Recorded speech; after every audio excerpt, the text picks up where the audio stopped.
Sonically, awesome. Amazing. If half the theaters sound half as good as this, I will be happy. And I moved all over the place, and it's kind of cool that you want to go be close to Kirk's stuff, you go sit over there. I'm on that side, you know? The harmony on Cyanide after the guitar solo on James's side could be higher. The guitar solo when Kirk's playing on Justice, there's not a lot of him during that whole song. And I was just wondering, at one point during his solo, if there's maybe a shot we can try and wait, visually you mean? Yeah. The Justice intro is like... So it feels like the bottom drops out. Super small transistor radio-like, and then the snare comes in and it's... Right. And it just seems a little too drastic.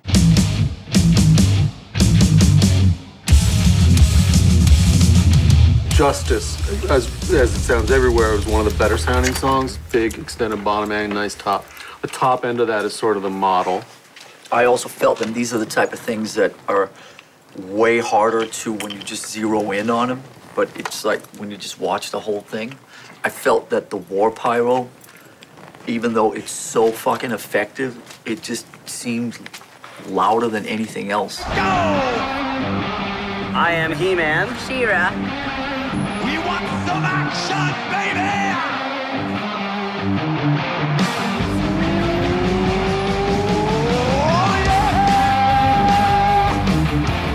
This has been a 3-year journey, and we've learned a lot. You know, the bottom line is that Metallica loves to throw itself out of our comfort zone. Enter Sandman as a kid. Master of Puppets. Seek and Destroy is actually about building things. No. To interview James and Kirk, it's weird because my first favorite band was Metallica. My first concert was Metallica. I got a white Tama drum set because it was the same one that Lars Ulrich played. All the songs I learned how to play on the drums were all Metallica songs. And for a band like that to kind of make me want to get into music, from that into doing comedy, and then from into doing comedy to doing a podcast, and then doing the podcast that gets to interview him, it's like a crazy motherfucking full circle thing. You want to talk a little bit about Through the Never? What is that? Not made my con. Oh, yeah?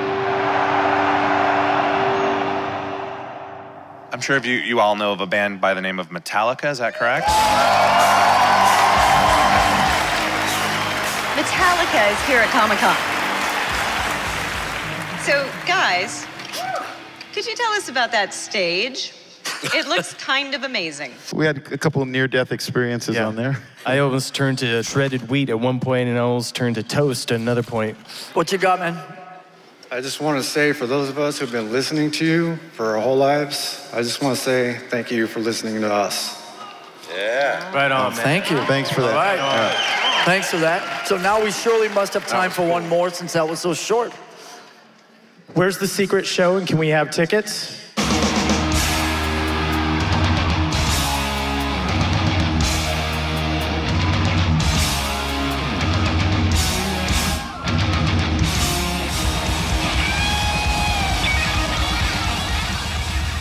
This idea has actually been lingering for the better part of 15 years, and we figured if we could put a dramatic element into this film also, then maybe we would have something special. Now we're sitting here talking to you about it. How cool is that?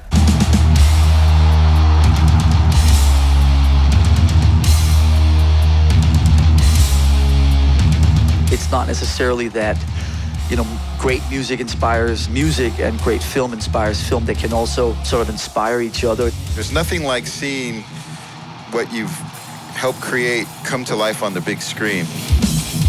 Why the film now? I think that generally these concert films, they act almost like infomercials. A very stock sort of formula.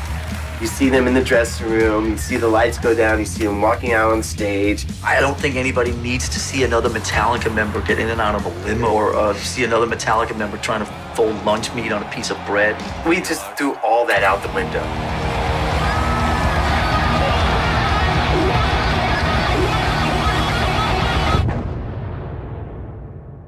I felt that there was an opportunity to do a different film. There was an opportunity to do a film that nobody had seen before.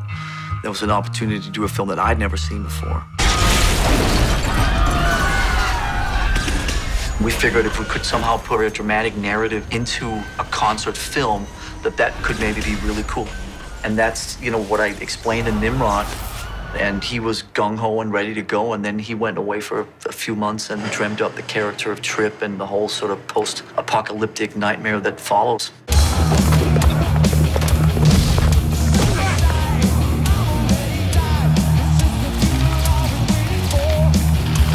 When we saw him through casting, it was an obvious choice, and he appeared. We were kind of, God, it would be great to get him. He would be perfect for this film.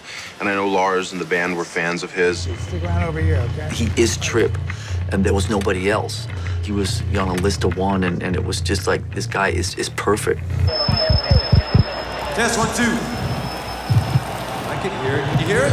It's been about a month now that I've been doing interviews for this movie, and people have always asked me for 30 years, what's the message? Well, the message is that there is no message. The message is that you should figure out what you want to do with it and how it works for you, and what do you get out of it. So he stands up for humanity and throws the brick. Yeah, it is the journey, not the destination. You got it. You always live in the shadow of ending up on autopilot, and when you throw yourself out into these kind of endeavors, you're not on autopilot, you're not taking it for granted, you're fucking living in the moment and hoping for the best.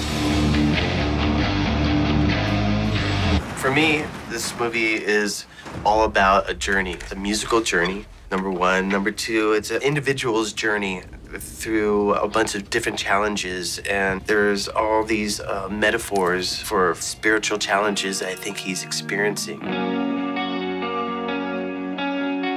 What fuels Metallica increasingly is the opportunity to do all these different projects, and we're very thankful and appreciative of the fact that we can do that. That's great. In a way, that's kind of what we suffer from, which is a great thing to suffer from, is the passion to be creative at this stage of our lives. That really helps spark the Metallica flame, you know. We prioritize satisfying ourselves creatively. That's the number one priority. Satisfying that urge to make something really, really creatively viable and satisfying to us.